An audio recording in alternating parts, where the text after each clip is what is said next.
Voici la présentation de mes travaux sur la santé mentale, ses avatars et impostures.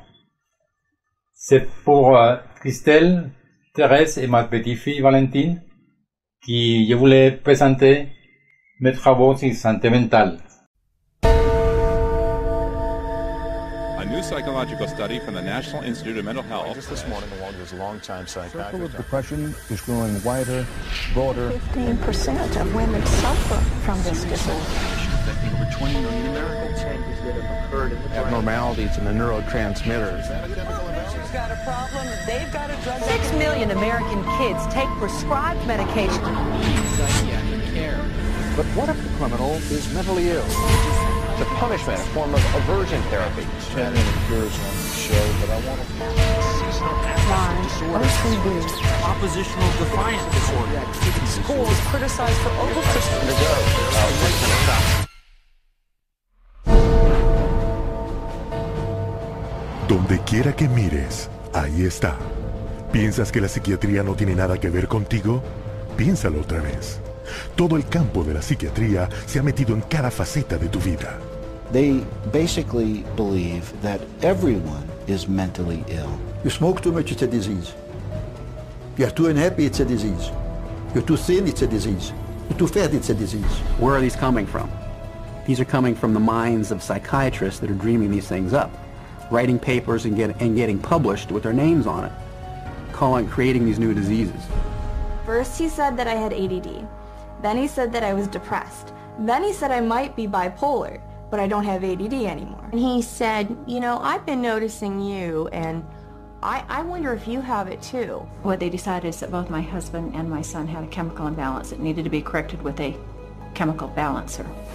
There is not one shred of credible evidence that any respectable scientist would consider valid, demonstrating that anything that psychiatrists call mental illness are brain diseases or biochemical imbalances. It's all fraud. There's no reliability of diagnosis, and there is no science. It's just pseudoscience. It's pretend science. This is one of the most open secrets in all of America in the psychiatric field, that nothing is being done that's legitimate, and they're billing for it. Los psiquiatras afirman que más de 1.000 millones de los habitantes del planeta están mentalmente enfermos. En los últimos 30 años han prescrito medicinas psiquiátricas a 543 millones de personas. Y ahora mismo drogan a 17 millones de estudiantes con estimulantes y antidepresivos. Al preguntarles recientemente sobre la base científica de su profesión, los psiquiatras dispuestos a ser entrevistados no ofrecieron más que excusas. Psychiatric illness is not really illness. How do you evaluate if someone is cured or sick? Cure is certainly something we look forward to. We had no earthly idea how to accomplish. We're not good at causes. We don't know what causes mental illness. Pero eso no les ha impedido declararse expertos en salud mental y tratar a la gente en contra de su voluntad. ¿Y los resultados? This psychiatrist, man who's supposed to work to heal people, has done nothing but destroy this man's life, and in destroying his life, destroying the lives of all of his loved ones. Excuse me. They've damaged and ruined my son, and they've trapped him in a system. The way that they treated him and made him feel like he was worthless. Bryant was being kept dumb and high on Ritalin so that they could make $2,500 per month. He gave me Valium, and I got addicted to it. It wiped out my life. My life has been ruined. My joy has been stolen. She was lying there. She took two gasps of air and died right there in front of me. It is really tragic. It's awful.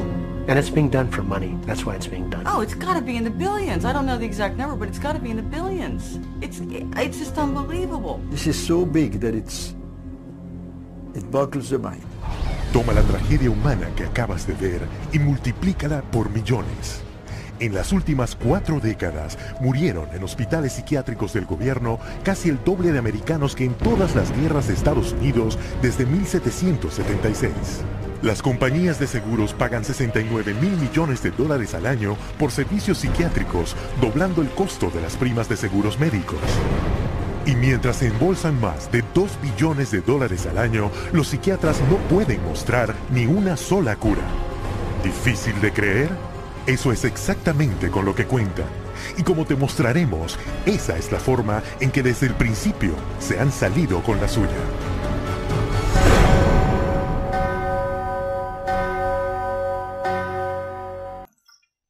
D'abord, il y a un premier texte qui s'appelle L'histoire de la médecine jusqu'à la psychiatrie actuelle.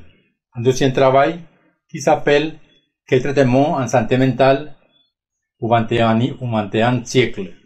Et un troisième texte qui c'est une critique sur l'usage des manuels psychiatriques pour tous les traitements en santé mentale. Et voilà l'appareil qu'on utilise comme téléprompteur pour faire chacun des textes de manière telle qu'on puisse lire sans avoir l'occasion d'improviser. Comme vous pouvez voir, les textes ils passent lentement et dans la mesure où on avance dans les textes, on peut s'arrêter dans les cas où on trouve des difficultés pour s'exprimer ou qu'on trouve des rédactions qui ne sont pas assez adéquates.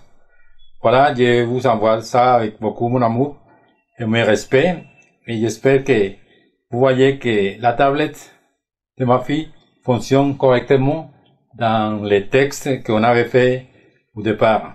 Je vous embrasse très fort. À bientôt avec les travaux et les vidéos déjà faites en son entière. Je vous embrasse très fort.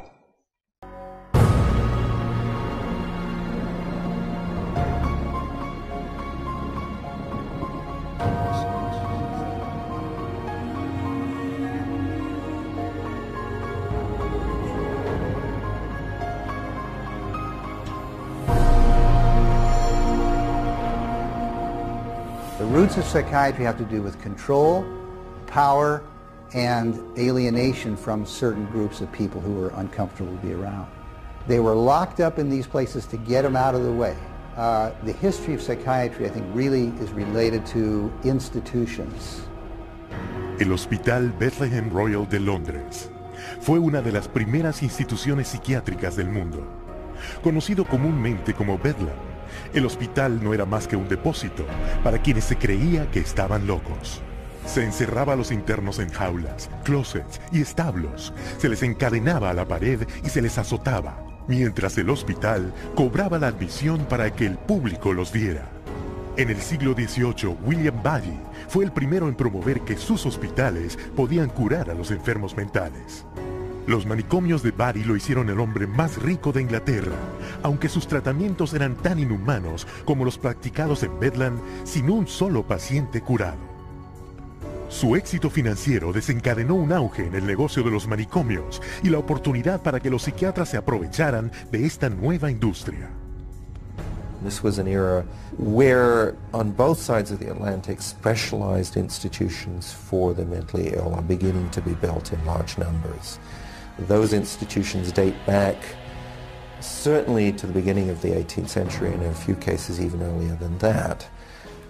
But the explosive growth of an asylum sector, of asylumdom, as some historians have called it, is very much a 19th century phenomenon. It's that period when the state is persuaded to invest tax dollars in building these places. Pero mientras los que dirigían los hospitales se hacían ricos, a los psiquiatras, sin embargo, les faltaba credibilidad para aumentar al máximo sus ingresos. In order to justify their profession, they needed to come up with these biological solutions, or they didn't have any profession.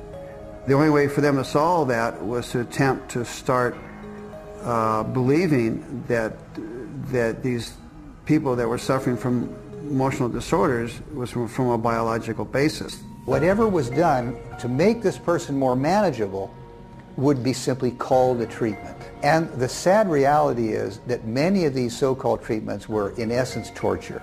The near-drowning devices that were developed in this period, for example, must have been appallingly frightening. For example, one device involved putting the patient into a coffin, closing the lid, and dumping it into a bath of water, and then opening it up and trying to revive the patient. There were a range of these things, and the mortality rate was very, very high. Entonces, los psiquiatras buscaron dar crédito a su ejercicio disfrazándolo con el lenguaje de la medicina. El darle una nueva imagen al tratamiento se llegó a conocer como modelo médico. Somebody who's really hyper and manic, if you're wrapped up in a cold sheet and dunked into some water, you're going to quit acting manic because that's a punishing treatment. So, but as soon as the symptoms started to go away, they started to believe that somehow by wrapping them up and dunking them in cold water, it was draining the toxics out of their body. So they built the medical model around that. Llevando más allá la teoría biológica de la enfermedad mental, un americano, Benjamin Rush, propuso la idea de que la locura la causaba demasiada sangre en la cabeza. La cura, quitar la sangre por cualquier medio, inmovilización, agua helada, sangrado, incluso el terror. Y con eso se creó un nuevo modelo médico. Benjamin Rush was probably the most famous American physician of the Revolutionary era. Rush was known as the master bleeder. He bled his patients for madness. He also invented something called the tranquilizer. It's a chair that looks a little bit like an electric chair. The patient was confined in this apparatus, sometimes with cold water applied to his or her head, for some hours at a time, and Rush announces in a letter that he's invented this new contraption and dubbed it the tranquilizer. Los procedimientos a menudo letales de Rush se detallaron en su manual de 1812, que siguió siendo la fuente autorizada de la psiquiatría durante 70 años. Era tan venerado que en 1965 a Rush lo consagraron como el padre de la psiquiatría americana en el sello de la Asociación Psiquiátrica Americana. A fines del siglo XIX, los crecientes fracasos de la psiquiatría en curar la locura amenazaban sus ganancias financieras, obligándolos a inventar nuevos modelos médicos. The cures promised when was delivered. So by the 1860s and 70s, a growing mood of pessimism was covering Europe and North America, that effectively the new institutions were ever growing in size but not growing in their effectiveness. El siglo XX trajo más modelos médicos. El psiquiatra americano Henry Cotton mutilaba a sus pacientes quitándoles partes del cuerpo y declaró que este era un gran avance para tratar enfermedades mentales. The earliest target was the teeth and then the tonsils and the sinuses. But when patients didn't get better, the enthusiasts for this treatment then started to move down the body and to say, well, obviously patients have swallowed bacteria in their saliva, so stomachs need to go, spleens need to go, colons need to go. Al aumentar la indignación del público por la tortura y mutilación de pacientes, los psiquiatras inventaron nuevos métodos, cada uno aclamado como cura milagrosa. Pero cada uno no resultó ser más eficaz ni menos brutal que el anterior. This is a history of psychiatry, more or less, to damage the patient. I mean, this is a version of the original model, which was to chain them like animals. If you're doing it to somebody because you insist that they have to change, and you're going to do that by turning the screws, you might say, whether it's with medication, restraint, whatever, that's torture. And a huge part of what psychiatry has done really comes down to torture. Al avanzar el siglo XX, la psiquiatría continuó buscando legitimidad al transformarse en disciplina médica. Pero solo lograron crear formas más eficientes para infligir tortura mental y física y la muerte. Un legado que ha continuado hasta la psiquiatría moderna con su modelo médico más redituable hasta hoy, la drogadicción masiva de millones de personas. Pero para lograrlo, los psiquiatras primero tenían que destrozar una de las creencias más preciadas de la humanidad, decretando que la gente no era lo que pensaba que era.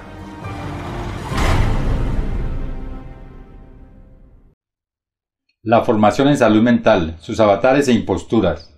Daremos cuenta en estos textos inicialmente de la manera como se construyeron los saberes en torno de la medicina y la psiquiatría. Desde los inicios de la ciencia moderna, finales del siglo XVI, hasta la implementación en el tratamiento de las enfermedades mentales del uso de los psicofármacos hacia 1950. Al tratarse en esta primera parte de un desarrollo histórico de las diferentes disciplinas implicadas a través de las épocas, podemos constatar hasta finales del siglo XIX las enfermedades mentales no tenían un lugar muy claro en las instituciones de salud y en las investigaciones o tratamientos. Estas eran abordadas como enfermedades de origen orgánico o físico. Los métodos y tratamientos eran considerados excesivos o abusivos dadas las consecuencias que representaban para aquellos que las padecían. Entre las diferentes formas de abordaje tenemos el sangrado, las lobotomías, el aislamiento y muchas otras formas brutales de soluciones fueron aplicadas. En una segunda parte dedicaremos una reflexión más a fondo sobre la formación universitaria y a las instituciones encargadas de responder a lo que se ha denominado la salud mental. Este último trabajo hará énfasis esencialmente en la formación en clínica psicopatológica y en una rama de la medicina que para muchos investigadores tiende a desaparecer, que es la psiquiatría organicista, dedicada exclusivamente en el planeta a prescribir psicofármacos a todo tipo de sufrimiento cerebral o no. Algunos autores consideran que la psiquiatría será reemplazada por otras disciplinas como la neurología o la neurocirugía, las cuales sí pueden intervenir directamente sobre el daño cerebral localizado de manera precisa a través de los aparatos de última tecnología, como lo demuestran los neurocirujanos del Hospital de Montpellier, Francia, dedicados a esta especialidad de la medicina en la actualidad. Nos detendremos entonces en lo que se refiere a la formación en la actualidad en salud mental. Existen en esta formación diferentes disciplinas universitarias o no, que conforman las llamadas ciencias humanas y de la salud, de las cuales tenemos la psicología, el psicoanálisis, la psicoterapia, la psiquiatría, la antropología, entre otras. De otra parte, surgen una serie de interrogantes que solo aparecen después de haber obtenido los títulos necesarios para ejercer esta profesión de psicólogo clínico y de psicoanalista. Además, la experiencia a través de los años, ya sea a nivel institucional, universitario y de la práctica clínica o particular, incluyendo equipos de trabajo en hospitales psiquiátricos y centros psicoterapéuticos infantiles. Estos nos permiten en la actualidad hacer una reflexión crítica de dichas prácticas. Es así como después de haber obtenido diplomas universitarios de pregrado, especialización y de maestría en Francia y en Colombia, en el marco de la psicología clínica y psicopatológica, certificados de neurofisiología y una especialización en investigación en ciencias sociales y humanas, además de una formación en psicoanálisis que se inicia en París hacia los años 1980 como miembro de la Asociación Mundial de Psicoanálisis, de la Escuela NEL y de la Asociación de Psicólogos Clínicos, con actividades en el Hospital Santa Ana de París. Hemos participado activamente y coordinado a través de diferentes lugares, seminarios, congresos, presentaciones de casos clínicos, entre otros. Incluso nos hemos dedicado a la elaboración de una crítica sustentada en los trabajos de investigaciones rigurosas acerca de las falencias y posiciones consideradas pseudocientíficas en la formación en la clínica psicopatológica y en psiquiatría. Después de más de 3 décadas de estar en contacto como docente con jóvenes universitarios, de haber dirigido sus prácticas clínicas o de investigación y de ejercer la práctica privada e institucional, he decidido someter a consideración de la comunidad universitaria y científica, a la sociedad y al conjunto del personal encargado de la formación en la clínica psicopatológica, en psiquiatría y en general a todos aquellos que se sientan comprometidos con lo que la ciencia oficial se ha empeñado en llamar la salud mental.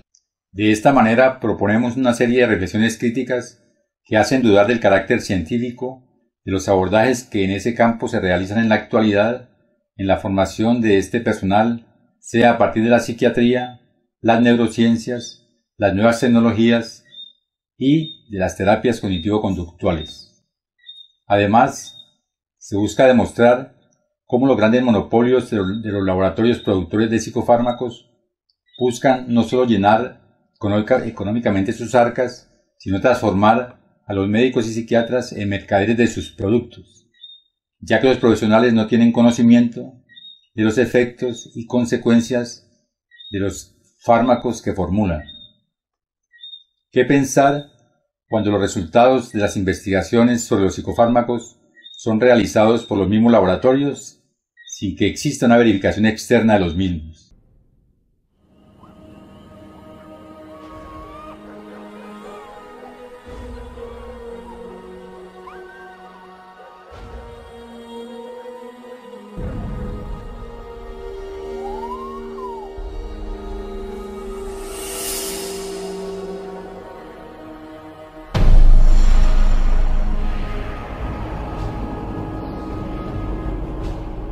Universidad de Leipzig, Alemania, 1879. El profesor Wilhelm Wundt experimenta con los sentidos humanos.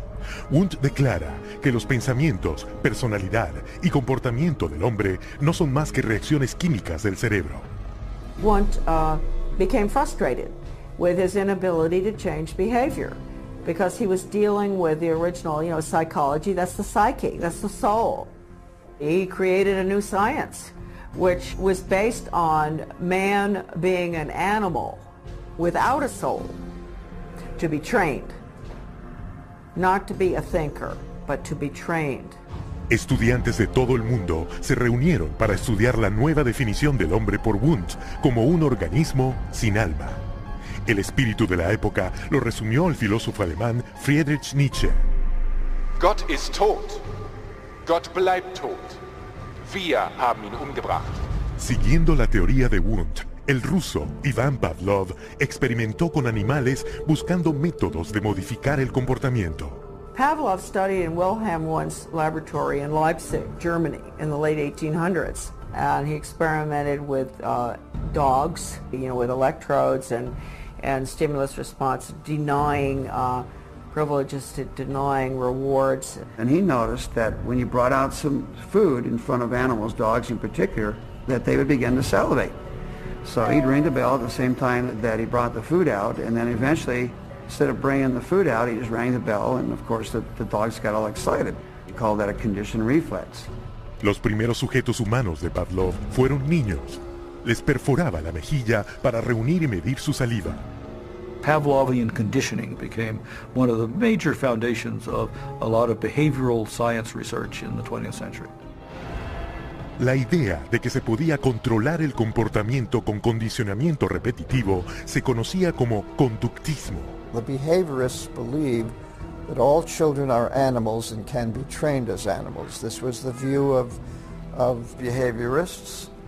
As a matter of fact, John Watson, the most famous of the behaviorists, says that you have to treat human beings or look at human beings the way you would look at the ox you slaughter.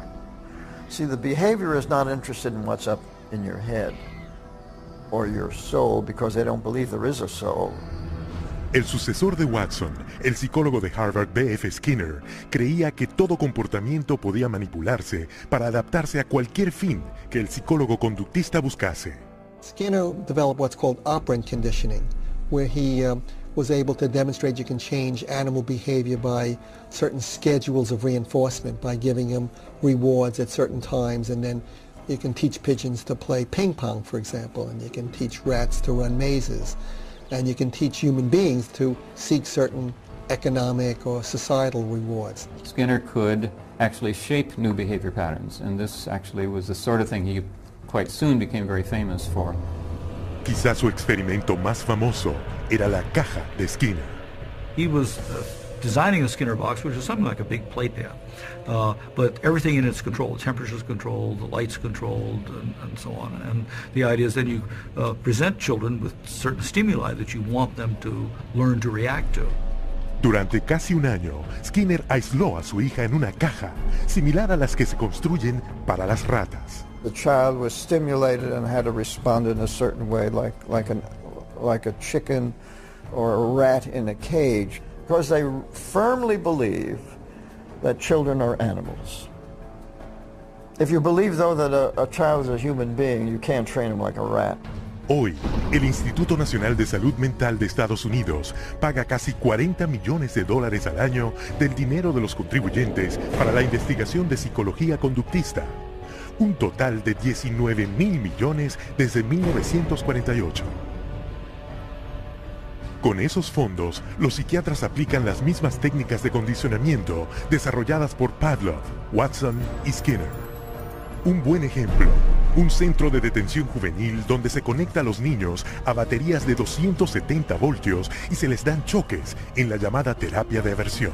Antoine was having a number of problems because he was up at a center that was shocking him every time he did anything. There was a button on a little, almost like a TV remote, that would be used and pushed. They will get an additional shock for trying to remove the electrode.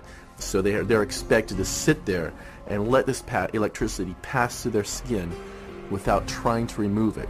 If they yell in anticipation of the shock, they will shock the student an additional time for yell. The cost to send a student to Judge Rottenberg from New York is about $214,000 per student. These students are tortured. They're given this electric shock therapy for no other reason but to inflict pain. Otras técnicas incluyen el administrar electrochoques para tratar el desvío sexual, el lanzar fuertes impulsos magnéticos al cráneo para interrumpir la actividad cerebral y el disparar alto voltaje a través de electrodos implantados quirúrgicamente para reprimir el comportamiento problemático, lo que cuesta hasta $100.000 por paciente. Y mientras esta ciencia sin alma llevó a técnicas de modificación del comportamiento que aún generan miles de millones de dólares en investigación y tratamientos, también cimentó otro movimiento psiquiátrico que causaría la muerte de millones de personas.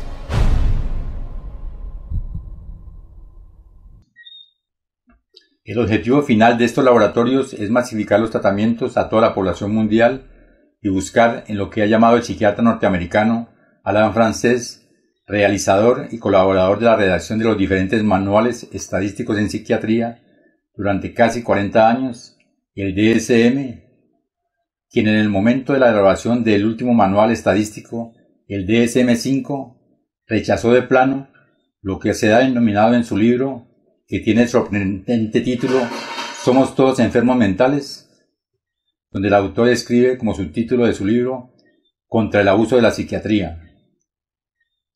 Ediciones Ariel, 2014, Buenos Aires. En este texto da cuenta, en la primera parte, lo que representa la inflación diagnóstica, el exceso de fármacos, los pocos tratamientos psicoterapéuticos y la vergüenza de la industria farmacéutica. Aquí, Alain Frances da cuenta, en millones de dólares, las escandalosas ganancias de estos laboratorios.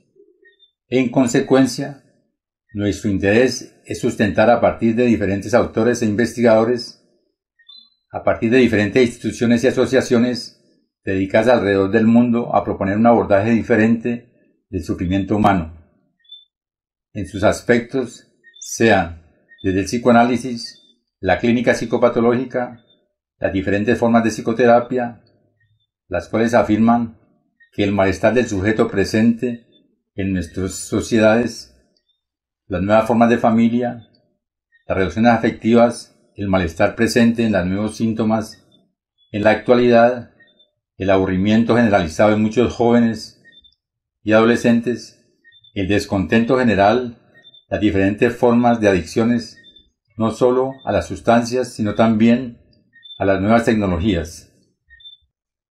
Estas entidades clínicas no dependen exclusivamente de las reacciones químicas del cerebro, ni de los desórdenes neuronales como lo pretendían en el siglo XXI la psiquiatría organicista y las neurociencias, cuya finalidad es la globalización de los psicofármacos que deben ser prescritos a toda la población.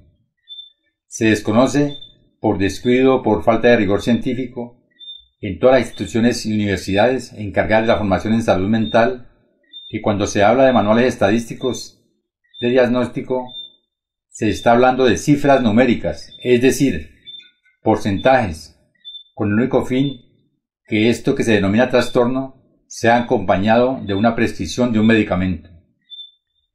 Esto indica para ellos que estas entidades clínicas son una falla a nivel cerebral o neuronal y que dicho fármaco vendrá a solucionar, lo cual es falso desde un punto de vista científico serio. Es así como lo demuestran los investigadores en la clínica psicopatológica y en el psicoanálisis, quienes en muchas partes del mundo dan cuenta a través de sus trabajos y presentaciones de casos los resultados de sus elaboraciones. Aquí, estas disciplinas son claras en demostrar que existen las enfermedades mentales, los llamados síndromes cerebrales orgánicos, las diferentes formas de demencia, las parálisis cerebrales, los derrames cerebrales y una gran variedad de formas de isquemia, las cuales están entre las más conocidas. Es así como puede ser demostrado con aparatos cada vez más precisos, como son los escáneres cerebrales, las tomografías de última generación, las radiografías o electroencefalogramas, que estas son lesiones cerebrales y por lo tanto tienen una etiología cerebral. Pero existen entidades clínicas que no tienen nada que ver con lesiones o daños cerebrales y que corresponden a la clínica psicopatológica, de la cual hacen parte las grandes neurosis, conformadas por un conjunto importante de síntomas fóbicos, de diferentes formas de obsesión y de conversiones histéricas, donde el último hallazgo en la actualidad es la fibromialgia, un problema para los médicos quienes desconocen sus causas. Estos hacen recorrer a quienes la padecen toda la geografía de los hospitales y de especialistas, sin encontrar una respuesta acertada. Citaremos algunos de los interrogantes que se desprenden de esta reflexión crítica y de las falencias o imposturas a las cuales se encuentran confrontados el personal formado en el manejo de la salud mental, por lo que ha sido impuesto por los laboratorios y que se han transformado en políticas de Estado en todas las instituciones psiquiátricas y que se le ha impuesto a los psicólogos en casi la totalidad de países a nivel mundial. No aparece una respuesta clara a nivel de las consecuencias que ésta puede tener sobre aquellos que no presentan una enfermedad mental reconocida a nivel cerebral, como aquellas expuestas anteriormente. Entre los retos de esta formación en salud mental, para el personal encargado, psicólogos, psiquiatras y todas aquellas disciplinas que se sienten concernidas, tenemos en primer lugar un argumento de fondo. Se deben estudiar los seres hablantes, cuya subjetividad se construye a partir de la transmisión de la palabra y del lenguaje, que se inicia desde su más temprana edad en la familia y que se consolida con la construcción de una identidad singular que involucra un nombre, un lugar y una genealogía, compuesta por padres, parientes, tíos y primos. Las leyes simbólicas o lingüísticas y culturales se componen de reglas como son la exogamia, la prohibición de copular con sus parientes cercanos y un deseo singular que marcará para cada sujeto sus elecciones futuras. De otra parte, la ciencia moderna pretende estudiar los hechos humanos no como fundados en leyes simbólicas o culturales, sino como haciendo parte del reino animal o del reino de la naturaleza.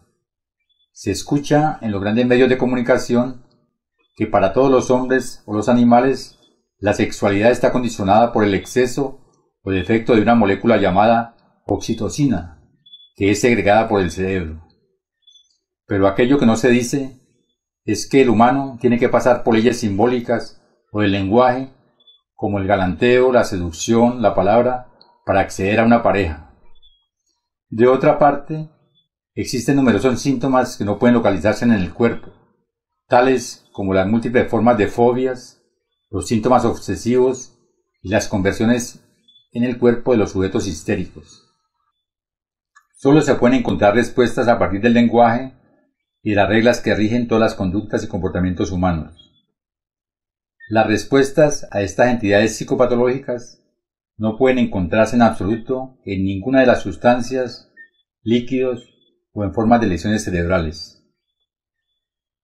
¿Cómo se pueden demostrar de manera científica por la ciencia moderna fenómenos que son intangibles y que no se pueden observar?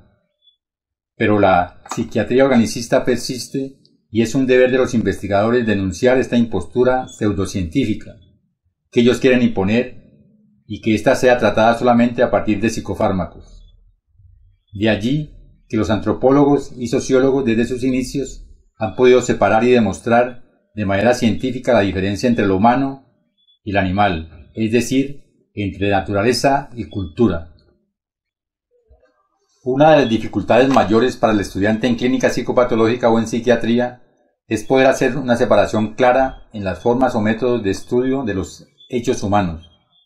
Por un lado, deben estudiarse los hechos humanos como objetos de estudio científico, como una cifra, un dato numérico o estadístico, donde cualquier comportamiento o conducta sería posible cuantificarla y de esta manera crear los famosos manuales estadísticos, como lo anunciado más adelante. Ya se ha podido plantear que esto no es posible. No existe ningún método de medición o estadístico que demuestren que los comportamientos humanos puedan ser reducidos a simples reacciones químicas del cerebro. Es imposible demostrar que los hechos humanos transmitidos a través de las reglas y las leyes del lenguaje puedan ser considerados como meras reacciones químicas del cerebro o como desbalances de sustancias segregadas por nuestro cuerpo, como si es el caso de las enfermedades provocadas por el exceso de azúcar en la sangre, por ejemplo, o por estados de fiebre o malestar físicos que se pueden detectar por exámenes de laboratorio o por instrumentos de medición. Los hechos humanos solo pueden estudiarse a partir de la subjetividad, es decir, de la transmisión que el sujeto recibe de la cultura a partir de la sociedad y de la familia. Más adelante se encontrarán en un primer texto los desarrollos históricos de la construcción de los saberes en medicina y en psiquiatría, desde los inicios de la ciencia moderna hasta mediados de los años 1950. Un segundo texto dará cuenta de un análisis crítico de la formación en salud mental y las diferentes posiciones en la actualidad. January 1945. As World War II comes to a close, the full horror of Hitler's final solution is exposed, with grotesque killing factories unparalleled in human history, mass graves filled with corpses of men, women and children, murdered by starvation, bullets and poison gas. What could drive men to commit such atrocities against their fellow human beings?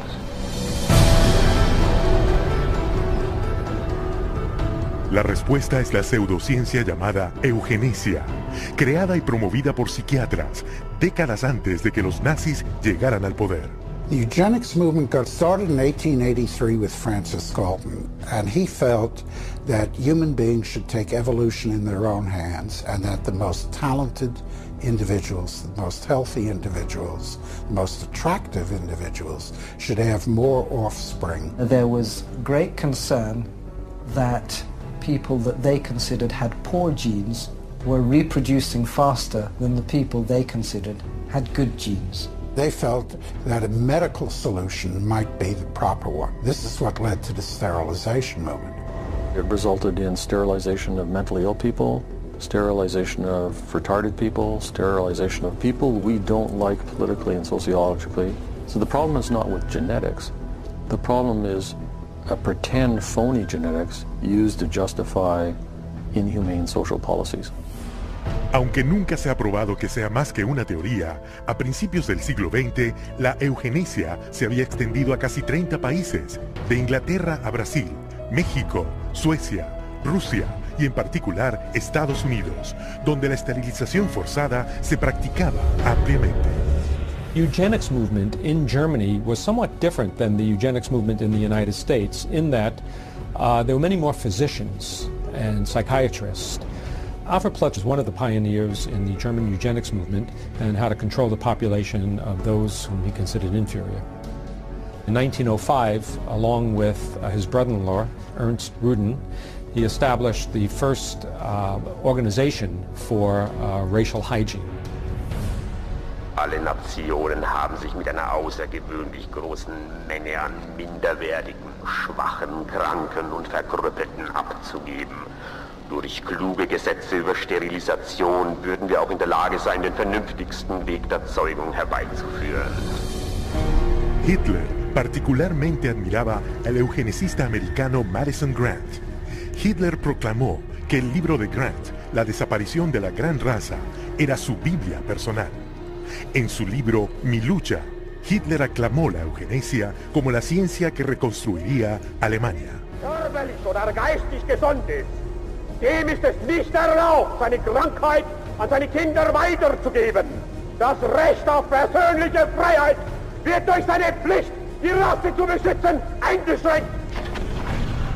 The German eugenicists welcomed the Nazi advent to power because the Nazi program could fund the very programs that they had in mind.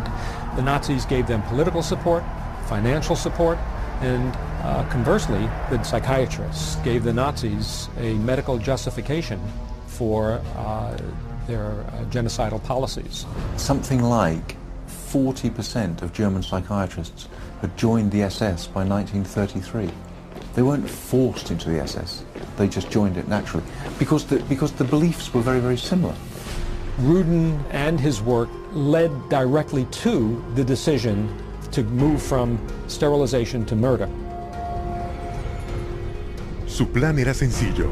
Primero, convencer al público que los débiles mentales querían escapar de la carga de su existencia, pero no podían expresarlo, y que matarlos era un acto piadoso. Luego, extender la definición de inferior para incluir a los testigos de Jehová, judíos, gitanos, homosexuales, todos indignos de vivir. Los psiquiatras produjeron películas de propaganda, conocidas como películas de matanza nazi, proyectadas en los 5.300 cines de Alemania. Geisteskrankheit ist als ein Erbübel eine der größten Gefahren für die Volksgesundheit. Irrtum ist, dass sich solche Kranken glücklich fühlen und am Leben hängen. Sie haben überhaupt kein Daseinsbewusstsein. Wer von ihr befallen wird, dem ist die schwerste Last des Schicksals auferlegt. Ein Dasein ohne Leben. It first started with passive violence, which is starvation. It then intensified to lethal injections, and finally it developed into systematic gassing and cremation. Su sede se estableció en Berlín, con el infame nombre código de T4. T4 program was named after Tiergarten 4, which essentially resulted over a period of time in the murder of about 70,000 people who were deemed mentally retarded, emotionally distraught, or physically handicapped by the Germans. They were called life unworthy of living. El asesinato se probó en hospitales psiquiátricos de Alemania y luego llegó a los campos de concentración, con los psiquiatras alemanes más importantes como verdugos. Paul Nishi, el director de T4, declaró: Das Aussortieren in den Konzentrationslagern lief etwa genauso ab wie in den Nervenheilanstalten. Und mit selbigen Erfassungsbögen. 6 million Jews died in concentration camps and as a result of Nazi extermination policies. Rudin congratulated Hitler for making his, that is Rudin's, 30-year dream come true. Después de la rendición nazi, se realizó un Tribunal Internacional de Justicia para enjuiciar a la psiquiatría por sus crímenes de guerra. Pero los psiquiatras americanos, temiendo un golpe permanente al futuro de la psiquiatría, intervinieron, echándole la culpa a unos cuantos psiquiatras alemanes. There were some doctors who were prosecuted, but very few. Ernst Rudin returned to Switzerland at the end of the war. He did not serve any prison time. One of the strangest things of all about the legacy of Nazi science is that some of the nastiest psychiatric eugenicists at the end of the war went back to work either in Germany or sometimes in the United States. Lo que empezó como un plan psiquiátrico para eliminar a la indeseable humanidad, ahora se ha esparcido por el mundo civilizado y fue responsable del asesinato de 11 millones de personas. Los psiquiatras, nunca llevados ante la justicia, como verás, continúan promoviendo la eugenesia en todo el mundo. Y hoy vemos los resultados en el racismo, la miseria humana y el conflicto social sin fin.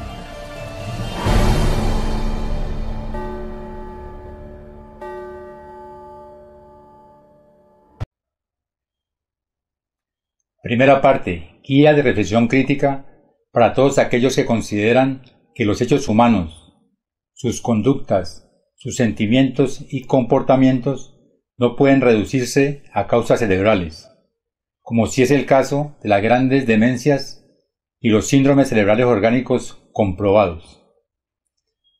Es así como se pretende hoy con los manuales estadísticos de psiquiatría en Estados Unidos y en Europa, como lo son el DSM y el CI-10, desconociendo toda la riqueza de la psiquiatría clásica y de los aportes de la clínica psicopatológica.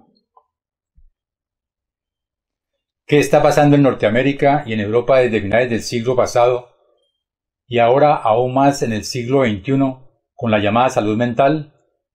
¿Se estudia el sufrimiento psíquico centrado en el objeto de las ciencias naturales o que éste hace parte del reino animal, que se mide, se cuantifica, se evalúa y se medica? Son las preguntas y cuestionamientos que surgen de distinguidos y audaces psiquiatras y psicoanalistas en diferentes lugares del planeta: Thomas Szasz en Estados Unidos, Agnès Aflalo en Francia y Nestor Brownstein en América Latina, quienes afirman que la psiquiatría actual deja de lado al sujeto en su singularidad, donde cada cual adopta modos de pensar que lo hacen diferente. ¿Por qué estos países no aceptan estudiar el sufrimiento psíquico en el caso por caso, como lo están realizando psiquiatras, psicólogos, psicoanalistas y otros investigadores en asociaciones como la Asociación Mundial de Psicoanálisis, los foros psicoanalíticos, la Asociación ACOF en el Hospital Santana en París, en Europa, en América Latina y otros lugares?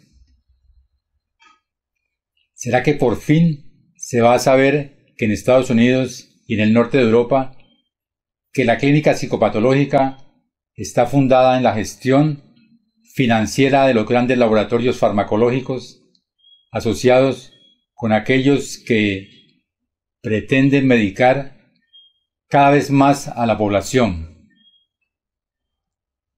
Se buscará abordar desde disciplinas como la psiquiatría actual, las neurociencias, el psicoanálisis, las terapias cognitivo-conductuales, entre otras, preguntas como: ¿el síntoma de la clínica psicopatológica, a diferencia de las lesiones cerebrales bien conocidas y comprobadas por la medicina, no tienen su causa a nivel neuronal o cerebral?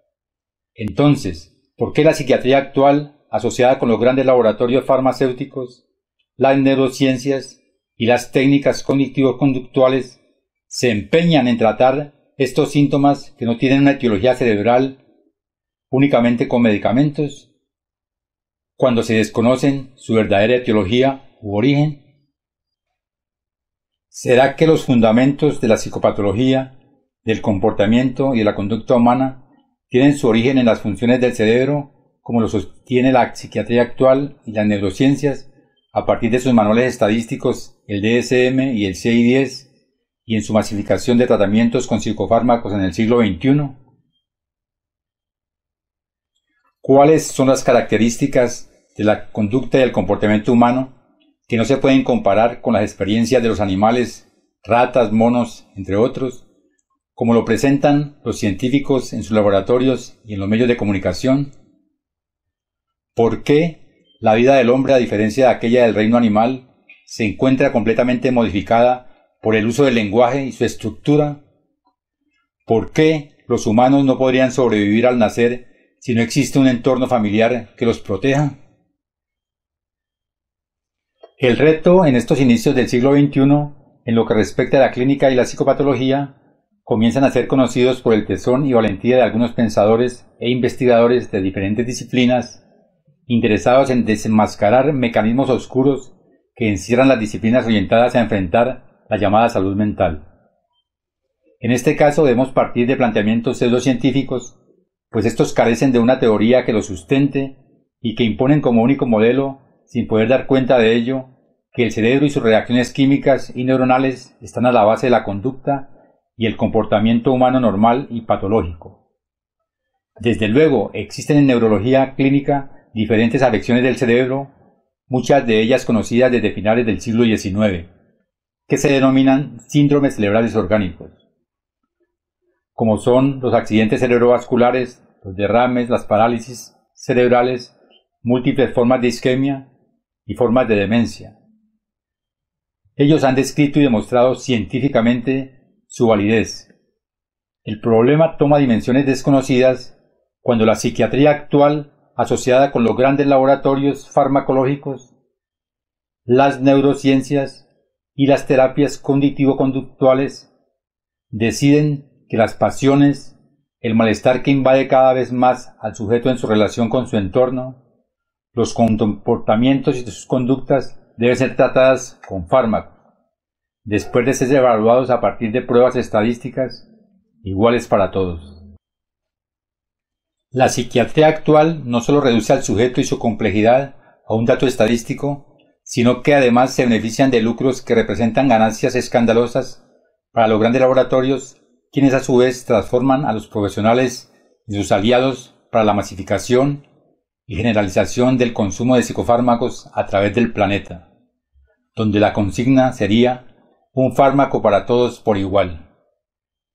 Este asunto de dinero y las grandes prebendas nunca aparecen en los documentos de los principales manuales estadísticos en salud mental, ni en sus documentos, dice Néstor Braustein en su libro Clasificar en Psiquiatría, página 92. Libro escrito en 2013 por el editorial Siglo XXI en México. Esta situación tiene que ver con las grandes ganancias producto de las multinacionales farmacéuticas y de sus colaboradores a través del mundo, que se han transformado en cómplices de la distribución de píldoras de la felicidad, propuestas por los laboratorios para multiplicar los mismos tratamientos en todos los rincones del mundo.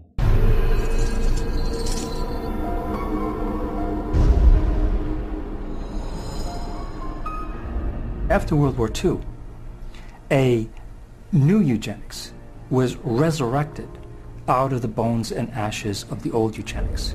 The eugenics movement has been at the forefront to establish a new scientific racism that justifies oppression and exploitation and racism. De hecho, el racismo es inseparable de las raíces de la psiquiatría.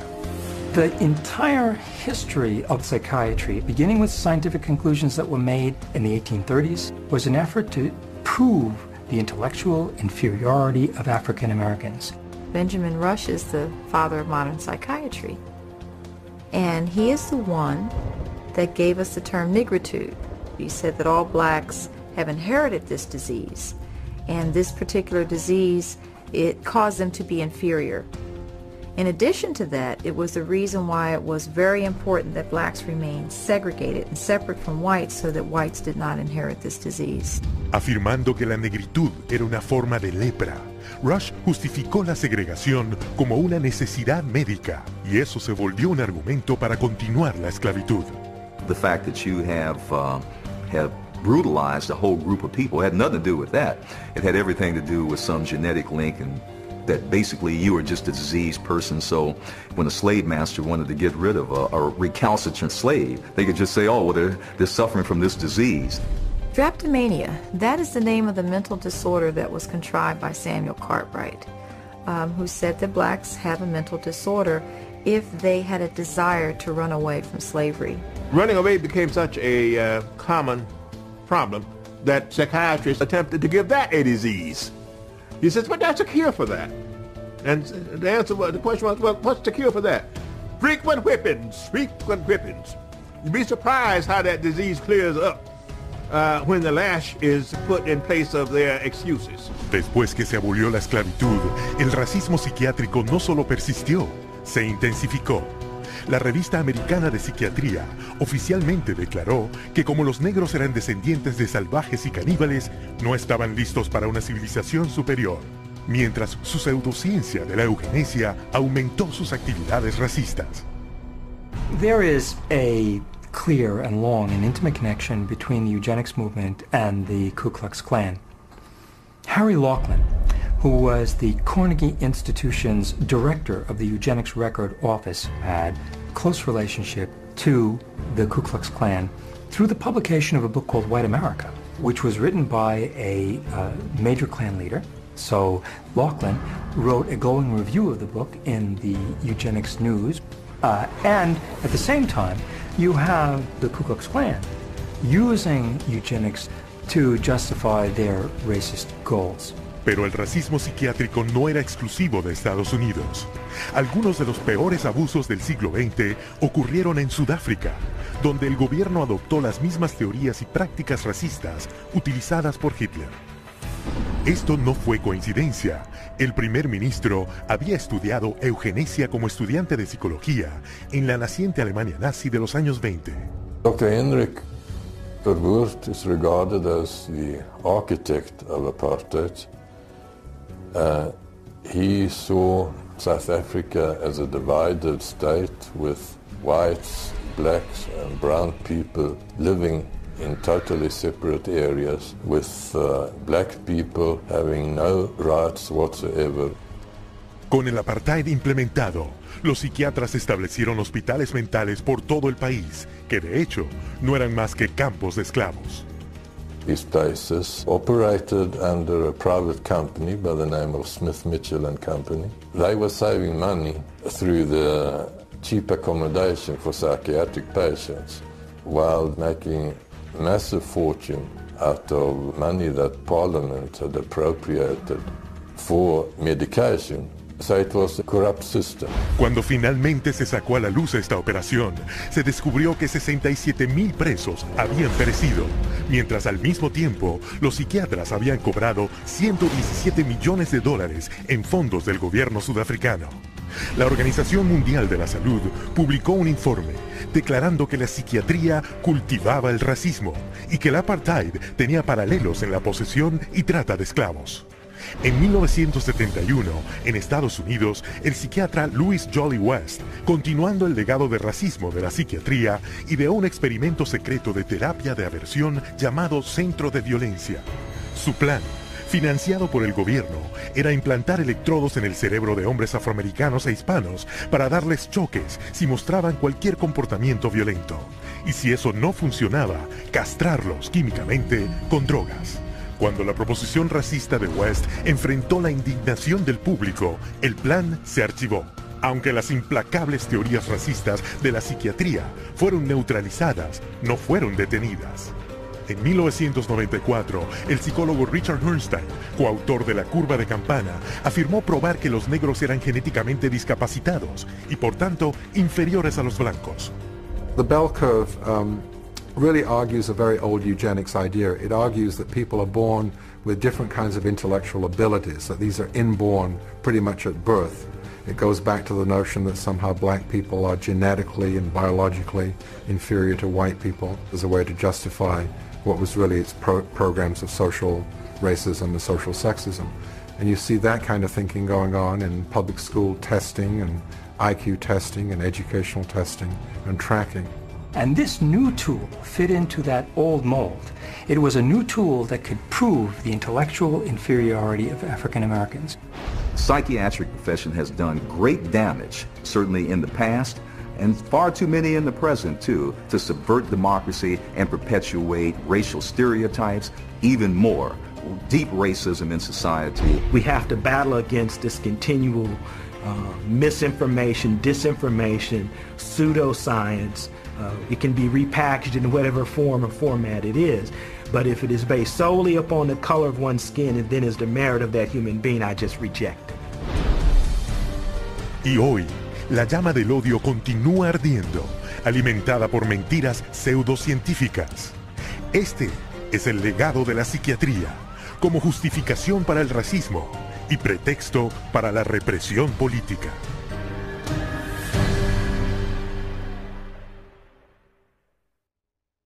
Los manuales estadísticos de referencia a nivel mundial son el DSM-5 y el CI-10, los cuales son definidos como ateóricos por sus propios representantes. Así, al apartar las teorías de sus planteamientos, dan fe de su propia ignorancia en cuanto a la etiología de los llamados trastornos, la angustia, las fobias, el autismo, la esquizofrenia, entre otros.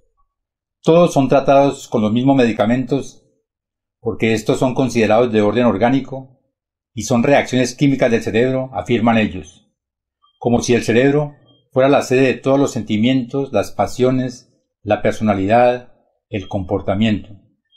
La conducta, confundida así, que es el cerebro, no es la causa de los fenómenos subjetivos, sino un medio como se producen ciertas reacciones eléctricas que pueden ser conocidas. Por eso pueden ser alteradas, activadas o desactivadas por medios físicos o químicos y que se van develando progresivamente ante la curiosidad de los científicos mediante técnicas cada vez más precisas de investigación. Como escribe Néstor Baustein en la página 28 de su libro Clasificar en Psiquiatría. Lo podemos constatar cuando estos líderes de opinión en el 2015 en los nuevos programas de National Geographic sobre los trabajos de las neurociencias como respuestas a todas las emociones y sentimientos humanos nos muestran cómo se modifican ciertas áreas del cerebro en forma experimental y nos afirman categóricamente que allí se encuentran las causas de múltiples fenómenos de la memoria y del conocimiento. No obstante, estos sabios desconocen que cuando grabamos nuestra voz en un CD o en una cinta grabadora, estos no están en absoluto siendo el origen del lenguaje, ni tampoco son los responsables del mensaje o del sentido expresado o emitido por el emisor, que es un sujeto que habla un lenguaje que ya antes que naciera le preexistía, como dice Jacques Lacan. De otra parte, se ha constatado que solo las lesiones cerebrales reconocidas desde el siglo XIX, accidentes cerebrovasculares o demencias pueden ser verificadas a través de aparatos cada vez más sofisticados en la actualidad, y encuentra sus causas a nivel cerebral, como lo demuestran los electroencefalogramas, las resonancias electromagnéticas, pero la psiquiatría actual extiende su poder a todos los comportamientos y conductas de los seres humanos. Este es un abuso que solo empieza a ser conocido de manera lenta, pero que compromete a todos aquellos que se interesan en el sujeto y en su singularidad, para hacer frente a su vida y a sus malestares. Para el psicoanálisis, como lo demostró Freud y Lacan, es el lenguaje y su transmisión desde la infancia que se estructura y se constituye de manera singular la vida de cada sujeto, niño o adulto. La psicología, a través de la clínica, tendrá que tomar una decisión compleja que caracteriza dos formas de abordaje del sujeto. Una psicología centrada en el hombre como objeto perteneciendo al reino animal, es decir, un objeto que puede ser evaluado, medicado y cuantificado con los mismos métodos de la ciencia positivista, y la otra idea de lo humano centrado en el sujeto de la palabra, donde se tendrán en cuenta las dimensiones culturales, familiares y sociales, las consecuencias que tienen en cada sujeto esta transmisión, que permite hablar de un sujeto responsable de sus actos. Pero no aparece en la formación de los psicólogos actualmente elementos críticos, sino que ésta se empeña cada vez más en extender su campo de acción, aunque el debate sobre sus métodos y teorías hayan sido cuestionados al no existir una verdadera unidad de la psicología. Las preguntas que están a la base de este trabajo, como lo hemos planteado, surgen de la confusión que se ha generado en la actualidad al reducir al hombre, su sufrimiento, su comportamiento y sus conductas a meras reacciones químicas del cerebro. ¿Qué se esconde detrás de este oscurantismo científico cuando la medicina, la neurología y disciplinas afines consideran como únicas enfermedades demostrables del cerebro las demencias, los síndromes cerebrales orgánicos Los demás serán síntomas articulados al lenguaje, las cuales contienen una verdad que se debe descifrar, es decir, aquello que desde los primeros años se inscribe en la historia de cada sujeto, que desde la más temprana infancia debe pasar por una serie de conflictos y de la manera de asumirlos. Es a partir de esta transmisión del lenguaje y de sus leyes simbólicos que se establecen las grandes estructuras clínicas, psicosis, neurosis y perversiones, como trataremos de evidenciarlo en este trabajo. De otra parte, se buscará a través de un análisis crítico presentar la posición de la ciencia oficial y de la Organización Mundial de la Salud, quienes han aceptado sin el menor reparo la aplicación de grandes manuales estadísticos aplicados en la psiquiatría actual, DSM y CI-10, para el tratamiento de aquello que se ha denominado inapropiadamente la salud mental. Dichos manuales no se sustentan en ninguna teoría, como lo afirman sus mismos promotores, borrando así de un pincelazo todos los trabajos que a nivel epistemológico se han venido realizando hace más de un siglo por la psiquiatría clásica, la clínica psicopatológica y el psicoanálisis, en los cuales se han formado todos aquellos que se enfrentan a la clínica.